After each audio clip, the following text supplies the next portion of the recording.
നമ്മുടെ വിലാപത്തോളം പോകുന്ന നിലവിളികൾ ഏതെങ്കിലും പ്രതീക്ഷിക്കേണ്ടതുണ്ടോ മനാഫിനി? ആദ്യ ദിവസം തന്നെ നമ്മൾ ആവശ്യപ്പെട്ടത് സൈന്യം വരണം എന്നുള്ളതാണ്. കാരണം എന്ന് പറഞ്ഞു കഴിഞ്ഞാൽ നടന്ന ഡിസാസ്റ്റർ അത്രയും വലുതാണ്. ഇവർ ആദ്യ ദിവസം മുതൽ ഇത് മൂടി വെക്കാനാണ് നോക്കുന്നത്. ഇത് എന്തിനു മൂടി വെക്കേണ്ട ആവശ്യം എന്നുള്ളത് മനസ്സിലാവണില്ല, ഒന്നും മനസ്സിലാവില്ല. കാരണം പുതിയ ഗവൺമെന്റ് ആണ് കർണാടകയിലുള്ളത്. ഓരോ നമുക്ക് ഒന്നും പറയാനില്ല.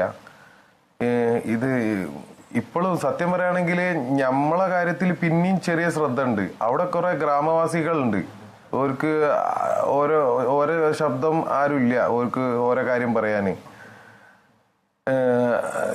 ഇത് ശരിക്ക് മിലിറ്ററി ഒക്കെ സ്റ്റാർട്ടിങ്ങിലെ ഇറങ്ങേണ്ട കേസാണ്. തൊട്ടടുത്ത് ഒരു 10 കിലോമീറ്റർ ദൂരത്താണ് കാർവാർ നേവി ബേസ് ഉള്ളത്. നേവിനെ വേറെ രൂപത്തിൽ ബന്ധപ്പെട്ട് നോക്കുമ്പോൾ നേവിക്ക് കർണാടക ഗവൺമെന്റ് അലോ ചെയ്യണം ആ ടൈം സ്റ്റാർട്ടിങ്ങിലെ. അപ്പോഴേ നേവിയൊക്കെ ഇറങ്ങുള്ളൂ. നേവി ആയിക്കോട്ടെ, ഇനി ഏത് മിലിറ്ററി ആയിക്കോട്ടെ, ഇവർക്കൊക്കെ ഗവൺമെന്റ് തരത്തിലാണുള്ളത് പെർമിഷൻ കൊടുക്കേണ്ടത്. സ്റ്റാർട്ടിങ്ങിലെ പെർമിഷൻ കൊടുത്തിട്ടുണ്ടെങ്കിൽ കാര്യം ഉണ്ടായിരുന്നു. അവിടെ ചെറിയൊരു ചായക്കട ഉണ്ട്. ആ ചായക്കട ഇപ്പം മണ്ണിന്റെ അടിയിലാണ്. ഇപ്പം നമ്മളെ ഭാഗത്തുള്ള വണ്ടി തെരയണ മണ്ണ് വരെ ഈ ചായക്കടന്റെ മേലെ ഇട്ടത്. ഇൻ കേസ് നമ്മളെ വണ്ടി ഞങ്ങൾ തെരയണ ഭാഗത്തില്ലെങ്കിൽ ചായക്കടന്റെ ആ ഭാഗത്ത് താഴ്ചയിലായിരിക്കും ഉണ്ടാവുക. മേ ബി അങ്ങനെ ആണെന്നുണ്ടെങ്കിൽ ഡബിൾ പണിയാണ് ഇനി ഉണ്ടാവുക. ചായക്കടന്റെ അടിയിൽ ഓൾറെഡി എന്തായിക്കണെന്ന് പറഞ്ഞു കഴിഞ്ഞാൽ 10 ആളോളം അവിടെ ചായ കുടിക്കുന്നുണ്ട് എന്നുള്ളതാണ് ലാസ്റ്റ് കണ്ട ദൃക്സാക്ഷി പറയണത്. ഒരു 10 ആളോളം ചായ കുടിക്കുന്നുണ്ടായിരുന്നു. ചായ പീടിക നടത്തുന്ന അതിന്റെ ഓണർ അത്യാവശ്യം നല്ല മലയാളം പറയുന്ന ആളാണ്. നമ്മളായിട്ട് വ്യക്തിപരമായി നല്ല ബന്ധമുള്ള ആളാണ്. അയാളെ കിട്ടിയത് കടലിന്റെ അവിടെ നിന്നാണ് കിട്ടിയത്.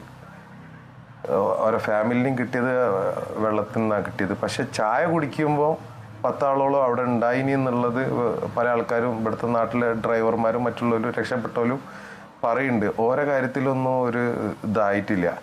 ഇപ്പോഴും ഞാൻ ഇന്ന് വൈകുന്നേരം വരെ കന്നഡ ചാനലിൽ സംസാരിച്ച സമയത്ത് കുറെ ലോക്കൽ ആളുകൾ വന്നിനു.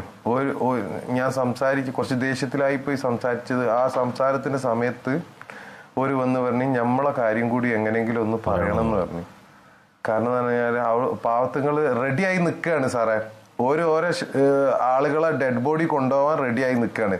നമ്മളെ പോലെ ഓർക്ക് ഒരു പ്രതീക്ഷ ഒന്നുമില്ല ഒരാളുകൾ ജീവനോട് ഉണ്ടാവും എന്നുള്ളത്.